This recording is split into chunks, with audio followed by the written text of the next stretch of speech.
Hey, welcome back to Curious Intentions with Mark and Carol. So we were talking about getting feedback, right? Like how much it's important for us to get feedback about our podcast, whatever we call this. You and I were? Yeah, right. Yeah. And well, we've also, I've been sharing with Facebook. I don't know if you share anywhere, but I've been like posting there that we would like comments. I post on YouTube when I put up our podcast.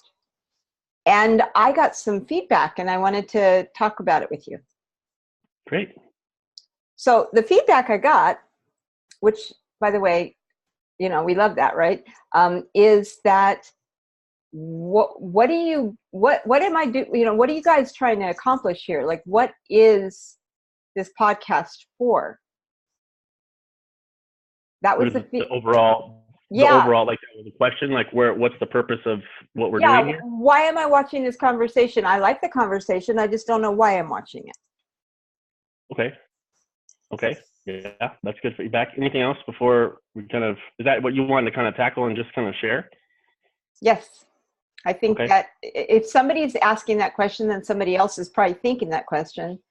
And I thought, then this is something that we definitely would want to get curious about, is why we're doing this. Our purpose, or what we're hoping for people to gain out of this? Well, I guess what we're hoping for people to gain about it, but you know, we would probably get our own purpose out of it as well. Yeah. Okay. Was there any other feedback before? That's the primary stuff that I would like to go through today. Okay. So I guess I can answer that question. Well, we kind of explored that in our early stages of doing the podcast and stuff like that. And it took a while for us to get really clear, because we had some ideas and stuff like that we threw back and forth. And then we kind of came up with what we're trying to, basically who we are, as well as what we're trying to elicit from ourselves, as well as other people who might be listening. And the overarching goal is to ask people to get curious about stuff in their life, period. Right. I mean, that's it, really. Because when you're curious about something, it's hard to be bored. It's hard to, you know, not have I mean, I don't know about a decent time, but when you're curious about something, you can't hate at the same time. Like, you can't be curious, open-minded, and hate at the same time. If you're truly seeking. It's interesting you say hate. I mean, so those are like polar opposites, is what you're saying? Like being curious and hating. Those are like...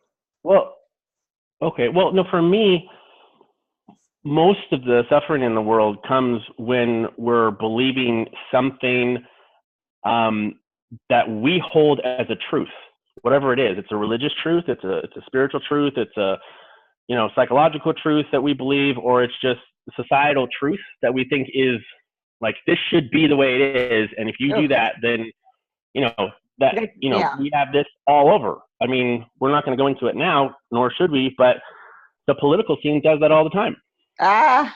Yes. Right? I don't know. I don't pay attention. I don't want to know.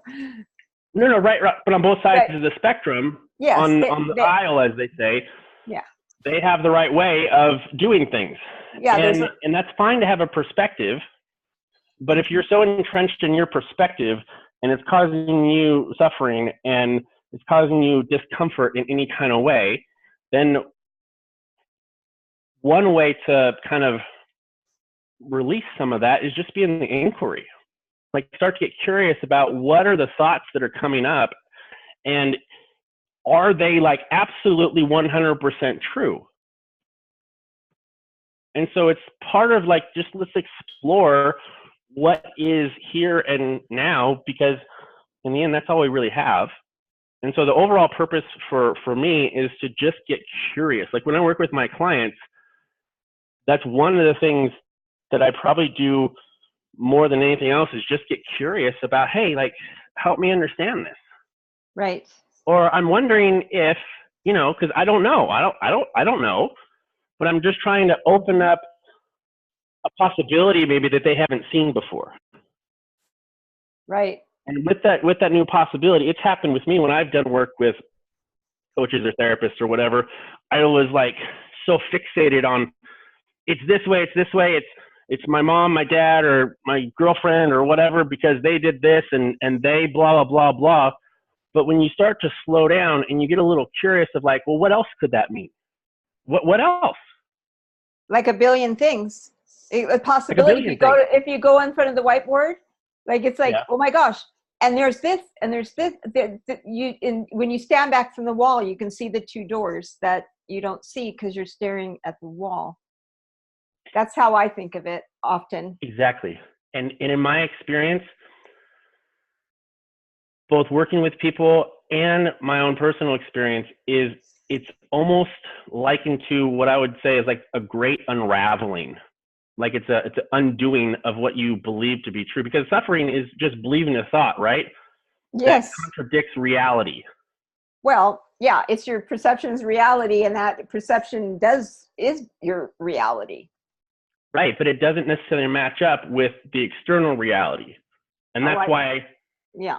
No, I mean, I think that if everybody's walking around with perception as reality, then everybody's got their own perception. So how do we really know what reality is? I mean, I you know, that we could go so many ways with this. Well, we could go with just an easy one about relationships. A relationship doesn't work out for whatever reason. It's you get let go at work, or the relationship is romantic and they decide that they no longer want to be in that relationship with you anymore. So one way to look at that is like, what's the reality of the situation? Did you get let go? Well, yes, that's the reality. That is pretty close to factual that you got let go, that you're no longer employed there, right? We can agree on that. Yes, we can agree on that. Keep going.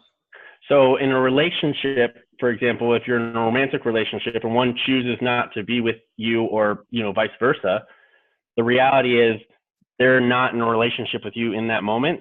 And it's more helpful to accept what is rather than what we think should be. After you process through, absolutely. That would be my end goal. If Byron Katie says, when we argue with reality, we lose, but only 100% of the time. Right. I love that. That is a good quote. I keep trying to catch up with you in Byron Katie quotes, and I don't think I'll ever catch up. So when we argue with reality, we lose, but only 100% of the time. But only all the time, yeah. But only 100%. But all the time. Right. And so if someone wants to get curious, it's like, what in the world does that mean? That's a good question. I argue with reality. Like, what do you mean I argue? Well, it's like, it's like, damn it, he shouldn't have fired me, or he shouldn't have let me go, or she shouldn't have left me, or he shouldn't have done this, or all that stuff. And then we think about that stuff as if they should have taken a different course. And since they didn't take a different course that lines up with the way that we feel that course should have taken, then we suffer, because we're arguing with what actually did happen out there in the world. Right? For example, here, take for example, it doesn't matter what side of the aisle you're on. It does not matter. We have a primary coming up, right? I'm in the middle. 2020. No, but I'm just making a point. Yes. 2020. Yeah. So we're either going to have most likely a Democrat or a Republican. The Republicans,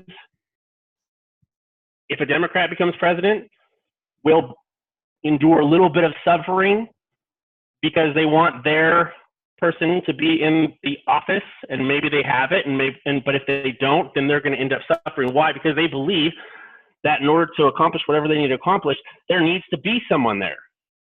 Right? And just the same, if a Republican gets in the office, then, like that. So if you argue with, oh my gosh, I can't believe Trump is president and he's doing this, but what's the truth? Is Trump the president? Yes, he is. No matter which way you look at it, Obama, people loved him, people hated him. But what's the reality? Like, was Obama our president? Yes, he was. Is Trump our president? Yes, he is. It does no good to argue with reality if you want your peace of mind. So what is the goal of this, what you're saying and what we're doing in this show? Because you went off a bit. I'm trying to pull it back in to some degree. The way I see it, and I don't know if you see it this way, I believe that curiosity helps you to get unstuck if you are willing to go there and consider, all these other possibilities. You could possibly shift or not, but you could at least make a choice if you stood back from the wall to see the doors. Just by being curious? I think so. I think being curious gives you an opportunity to choose something else or not. That's it. Do you To have an me, example of that? I probably have a million examples of that. Well, you talk about relationships. I see this with couples all the time. Like they have their perspective and the other one has their perspective. And if they can sit in the shoes of the other one and just consider that maybe their mate has a wounded child in them, and that person is acting out of something that may have happened in their past, and they're not actually at that moment fighting about that, but they're more afraid that the person's going to abandon them. If they see that, hands down, they have compassion. If they don't see that, they see an adult attacking them, so they attack back. Yes. So you're talking about increasing somebody's awareness of what from one framework might actually be taking place other than how you saw it before. Right. So, then I, discuss, like, what if it was this way? And what if you thought of it this way? And you could actually choose any one of those stories and live in that and find proof of that. Or you can stay in your position where you're at. And does that get you to whatever your goal is? Okay. Perfect example. We talked last time about, and you were helpful in helping me explore going after things in Toastmasters and wanting to become like the top of blah, blah, blah, blah. Right. And you gave me some feedback saying, hey, maybe Toastmasters isn't right for you. Right. And I didn't want to hear that. Right. I didn't want to hear that. And not because it came from you or from whatever. It's just like, no, I want it. I want, I was like, no, I need to, I want to, I should. And I don't want to quit and all this kind of like stories, like blah, blah, blah. But that process alone was helpful. Just a question like, hey, Mark, like, have you considered maybe this isn't the right avenue for you? Right. But I wasn't telling you it wasn't supposed to be. All I'm saying is, just consider that. Yes. Or notice that could be another option or not. Exactly. And what that does, for me, it made me think. I was like, damn it, Carol, why does she have to do like, I think you said shut up a bunch of times. Yeah, probably, because that's my love language when somebody like gets to something that I don't really want to see at the moment or whatever. That's how I shut up, Carol. Yeah, I remember that. Mm-hmm. Yeah. So, but it was all in play and in fun. But back to what I was saying is what that does is it opens up the process. Mm-hmm. It opens it up. Like after I kind of sat with that and like, okay, at least now I have a choice. Yes. Whereas before I really didn't know. I mean, I still knew I had a choice, but you just said, hey, well, what if that's not where you're meant to be, right? And it was hard because I wanted to defend my position. Okay. And that's another thing that I'm so aware of in my own life and other people's lives, because when we try to defend, we're instituting an act of war only in our minds. Yes. because I was trying to defend, no, Carol, you don't, you don't understand. Like, No, I I need don't. this and blah, blah, but I was, what I would, and even if you don't, right? Yeah, What I I was don't. doing in my head was trying to create Mm-hmm. a barrier for whatever you were saying not to be true. Right. Because I didn't want that truth, right? I didn't want to even consider that because I was happy in my lane. Well, not truthfully, but I Were mean, you really happy? You no, seem no, I like was you exactly, were frustrated. exactly. I was frustrated, Yeah. but it was something like I didn't really want to necessarily change it. I was just kind of frustrated, and that was helpful because it kind of lightened things up a little bit for me just to look at. Now I'm still going to go back, but when I go back, I'm just going to be more aware. Hey, this is a choice. I'm choosing to do this. I'm not obligated to. I can change it anytime, and maybe it'll be for me, and maybe it won't. Well, and maybe here's a crazy idea, Mark. What if you went back with that mindset and you actually didn't go over the time? Well, that's a possibility. It's a possibility that the energy has been used for other means that it could have been used to be Oh, present that's in not the a moment. possibility. That's not a possibility. That is a truism for me. Okay. Well, That's a I mean, truism. I'm just looking at possibilities. I mean, Yeah. so if that's true, then you're saying that getting curious did kind of shift you in a sense that you are looking at a different perspective as a possibility. And now you consider it more a choice instead of a have to. It's more get to versus a have to. And when you get to, it all of a sudden becomes so much, I don't know, you have a lot more energy when you get to. Yeah, for sure. For sure. And I mean, that's all NLP languaging. Well, okay, don't just say that. I mean, I understand that and you understand that, but what is NLP? Neuro-linguistic programming. It's another type of approach or methodology to help people move forward in life. Or I would like to call it, it's understanding words. And to the best of our understanding based on, who's listening and who's hearing. That's a small component of it. Yeah, that's a small component of it, which we probably spent the most time on.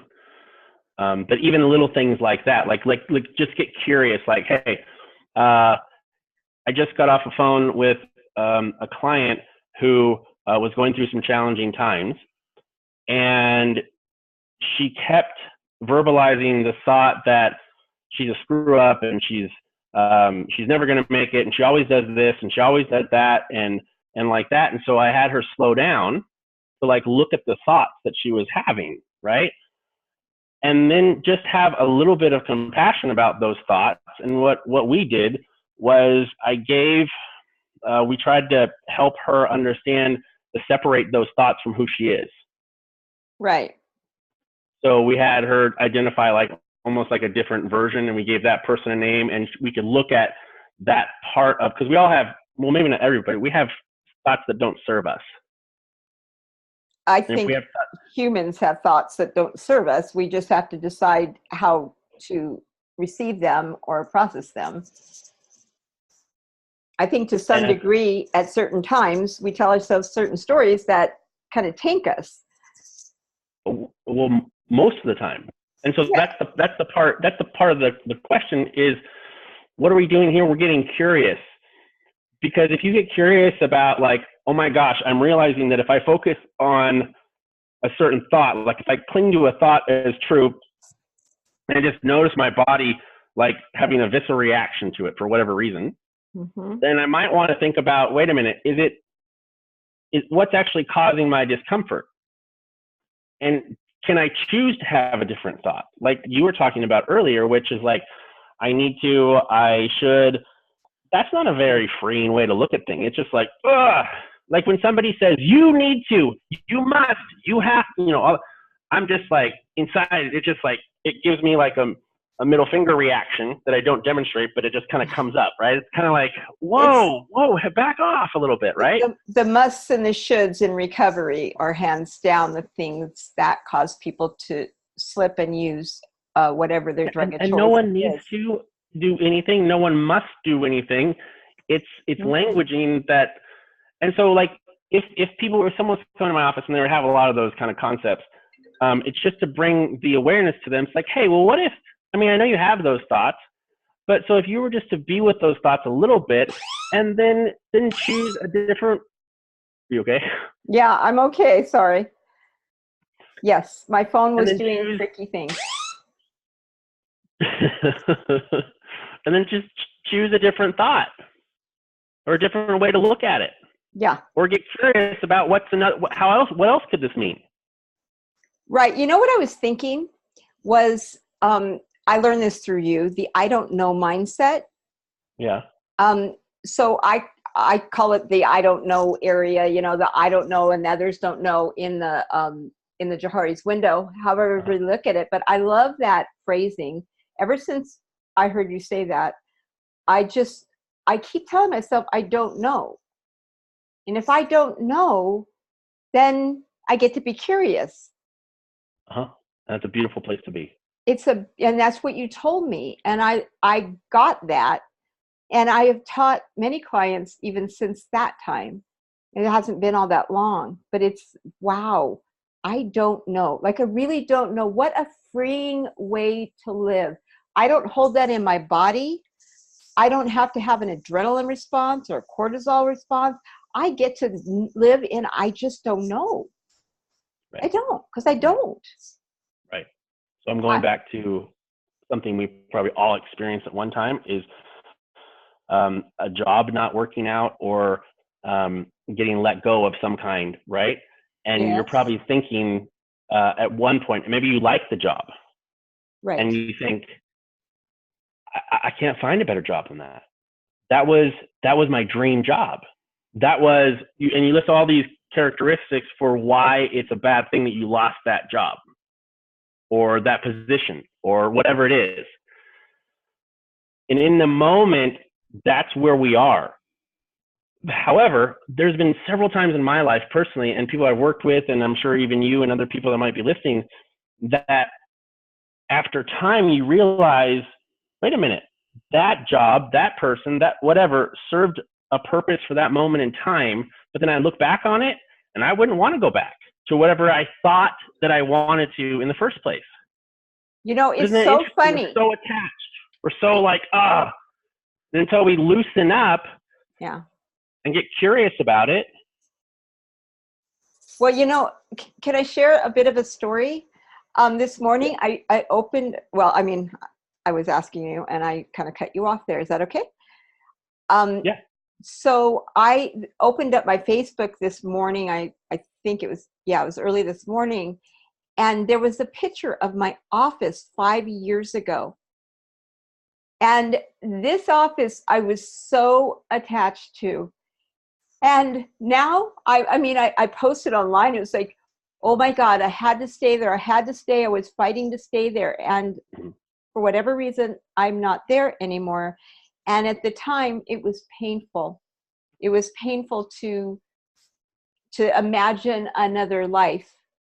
And now I have 7 offices and a staff that works for me. And at the time, there was a couch and a chair that didn't match on a floor that wasn't that great, with a very old style, whatever. Now I've designed my own company.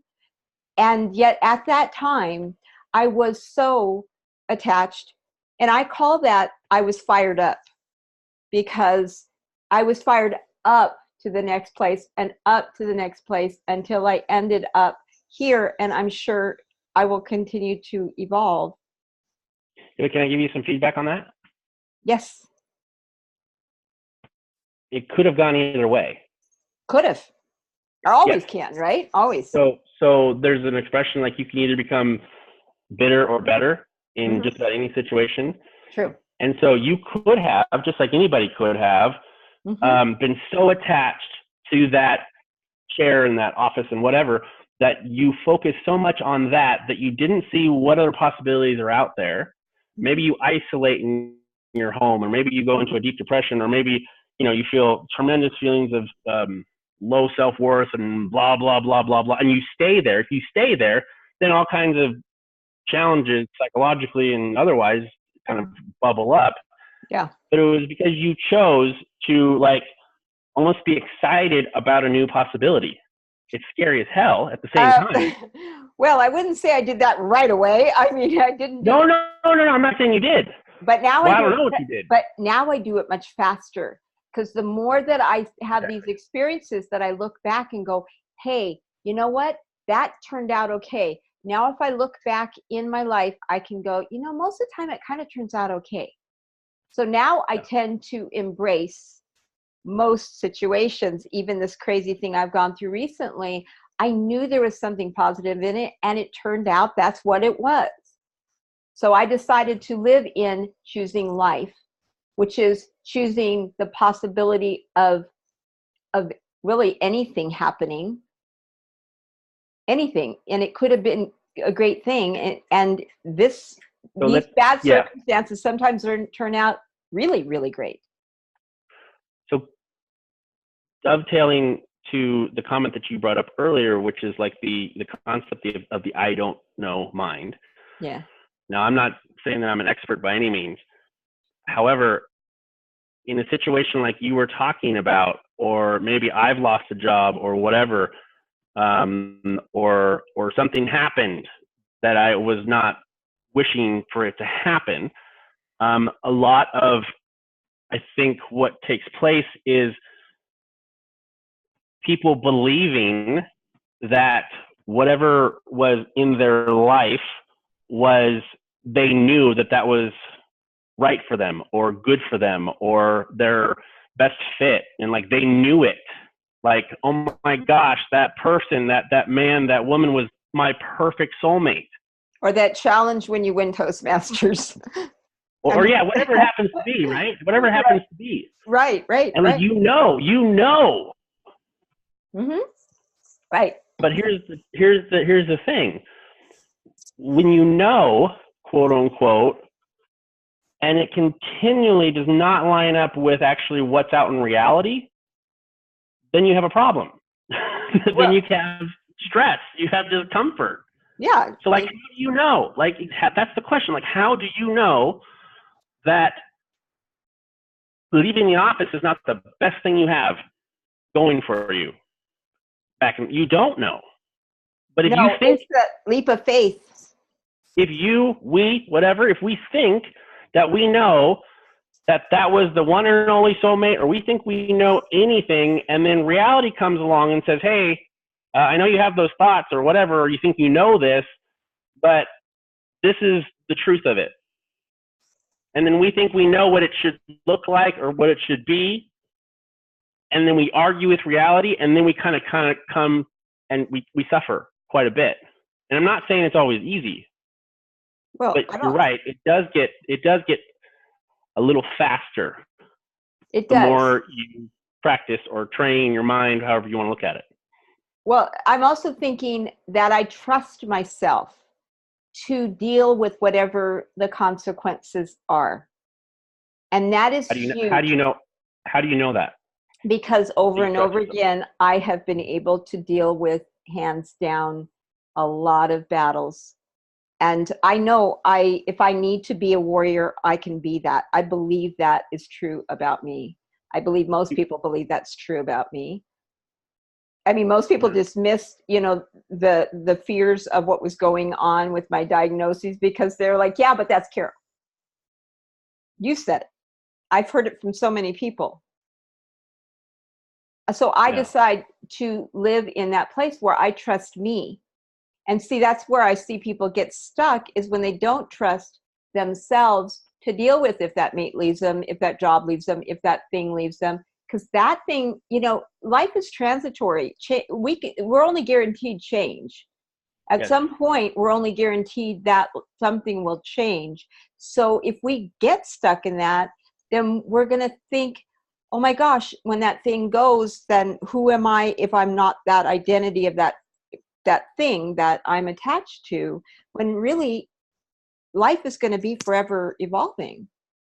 Yeah. And you said something that was really interesting that I want to echo, which was,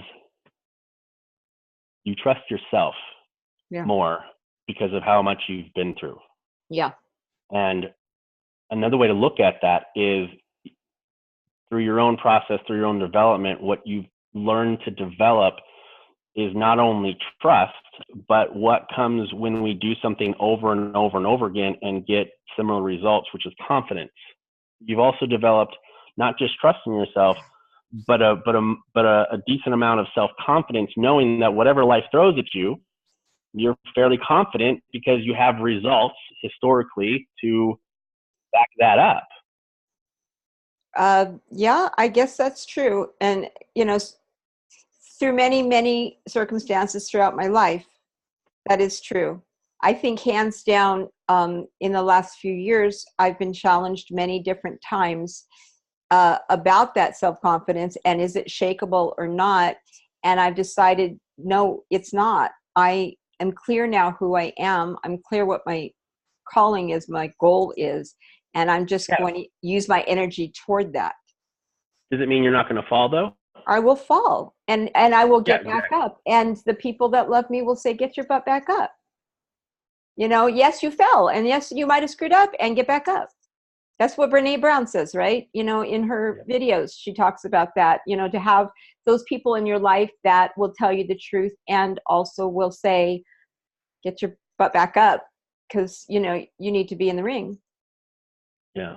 Doing whatever that calling is, whatever that goal is, which could take a long time to figure out. Sometimes people a lifetime, and others don't even figure it out because they just don't have an interest. Well, I think most people it doesn't even cross their mind because they're standing up against the wall. That there is to stand back and go, oh, I could choose to go to that door or that door as a goal, because they're too busy doing life and surviving and not thriving. Well, or said differently, they're too busy reacting and not responding to life.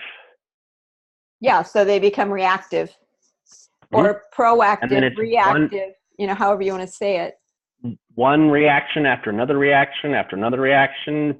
But here's the other thing too. When we're reacting to something, we're not in a calm space. We're not in a coherent mind space. We're not at harmony with what's going on. And I've made some really dumb decisions when I'm reacting. Yeah, you're impulsive and you make impulsive things because you're trying to do something really quick. And most of the time, there are obviously some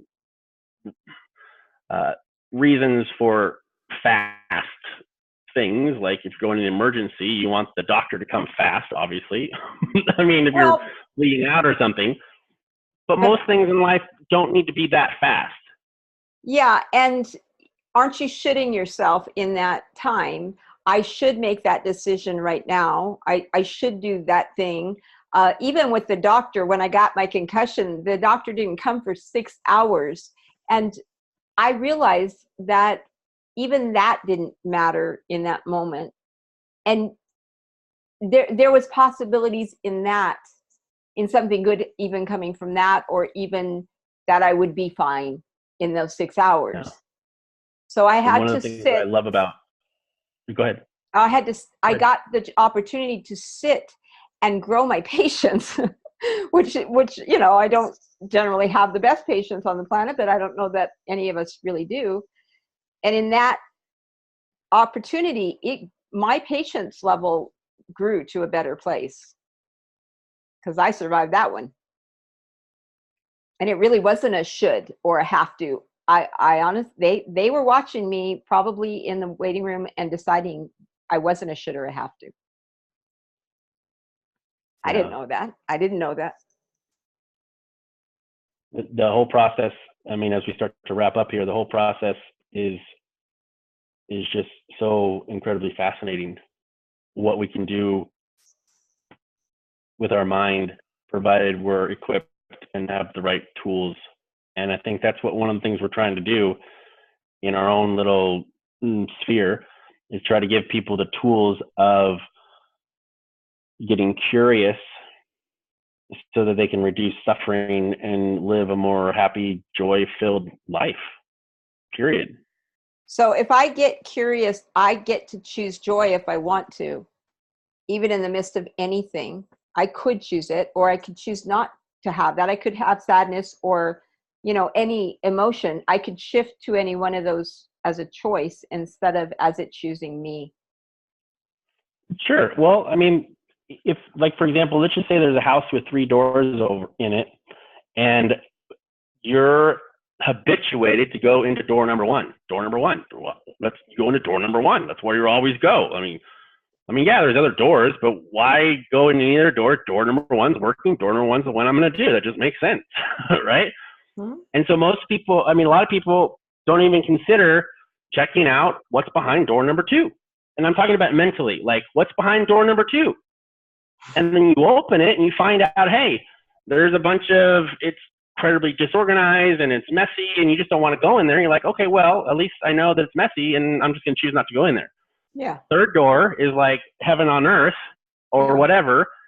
And now you can either stay and go down open up door number 1, hang out there, or you could be looking at all 3 doors and figure out, okay, which door is going to be the best.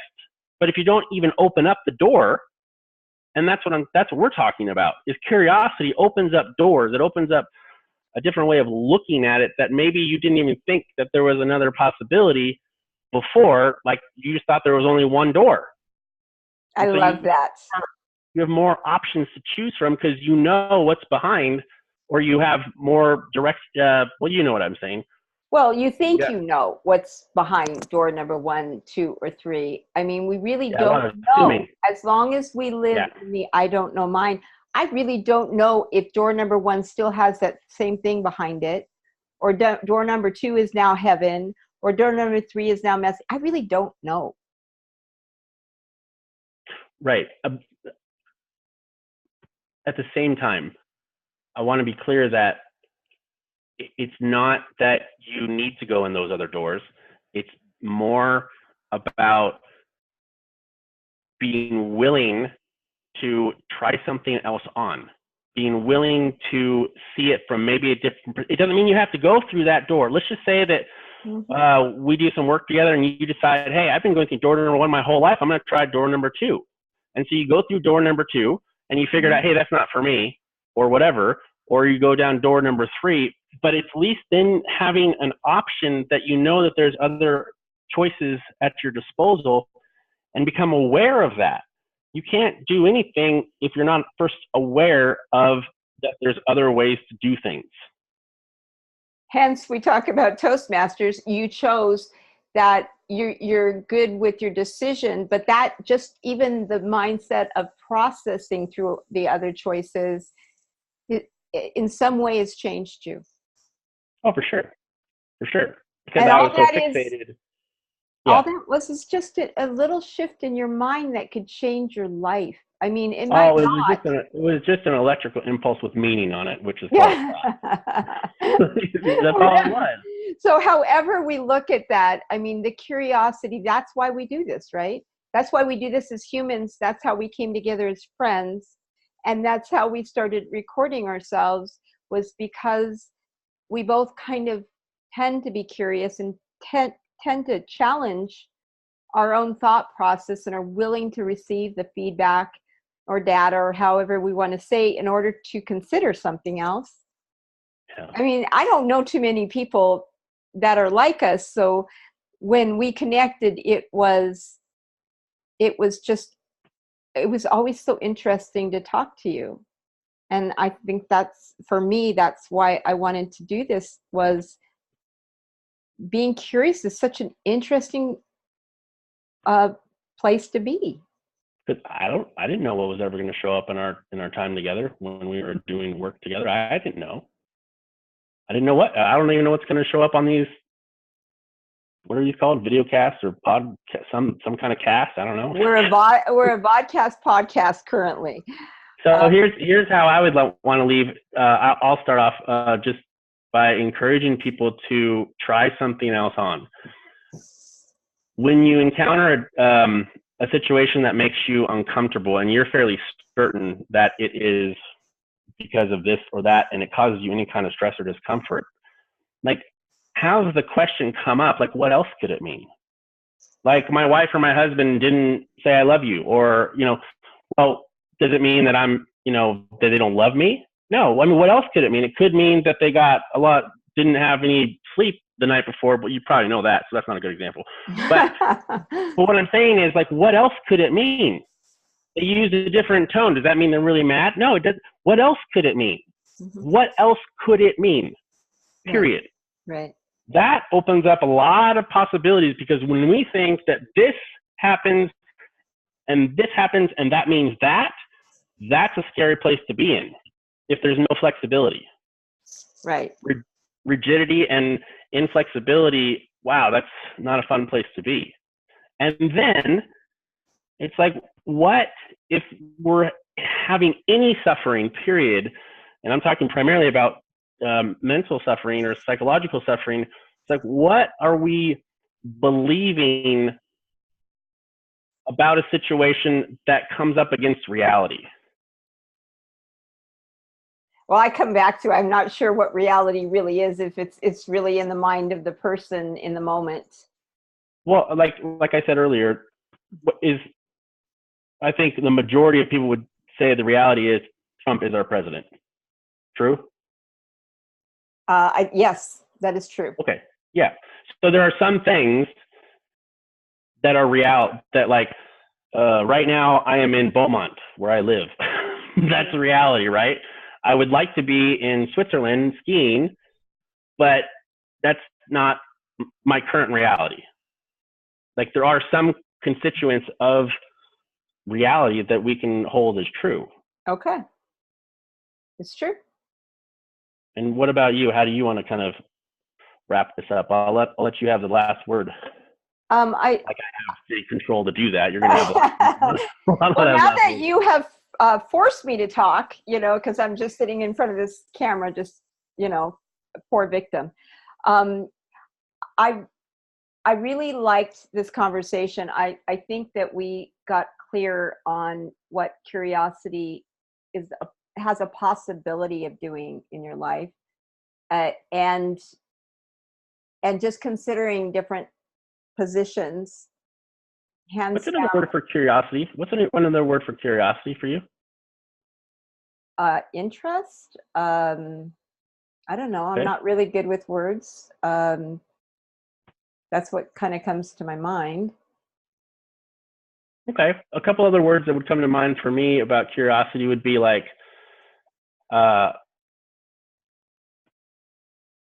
exploring. Like, let's explore. Let's like, when you're exploring someplace, yes, you don't know it inside out. That's why you're exploring it. Like, sure. Let's go to, some other third, like, wherever, Switzerland, or I don't know why I'm on Switzerland today. Let's just go and explore. Because you want to go to Switzerland? Just maybe I do, because we're looking for new things. Another thing is like investigation, like, or inquiry, like being the question of, what else could it mean? What else, that whole thing. To be curious could have a number of different forms, but it's coming from a place of being interested in a possibility that maybe you haven't considered yet, and that might free you up in a way you haven't even realized yet. Well, I have to come back to, I really, really resonate with the I don't know mind. And I'm going to stay in that for a period of time, because it kind of really stuck with me in the last few weeks. I don't know. And I'm going to get curious to consider what I don't know. And I think that we did a pretty good job in exploring how, what curiosity is, and how we can possibly look at it. There's probably, we could go on for hours and hours, but I think we've done. Well, see, the I don't know mine would be like, I don't know if it was good or not. I just came and showed up. I don't know if it was good or not. I could live there, or I could choose something else. Yeah. I don't know. With that said, I really appreciated this time, and to pull back for a second, I mean, please, give us your ideas, because this. Are you talking to me? No, I'm talking to pull back is what I said. To pull back from, so that we're talking to the audience for a second, that Yeah. we'd love their ideas. We'd love their feedback. Or any questions about the content that we've already talked about. Or the questions to the content. We don't know who is listening and maybe what they have understanding about already, that maybe they feel like, hey, this is not helpful, or maybe it is helpful, or some people are like, hey, you said something and I'm not sure, did you mean this or that? And maybe we can clear it up for other people, just like we did earlier today about the feedback. Right. So that's, I mean, I'm looking forward to, I really look forward to Fridays now.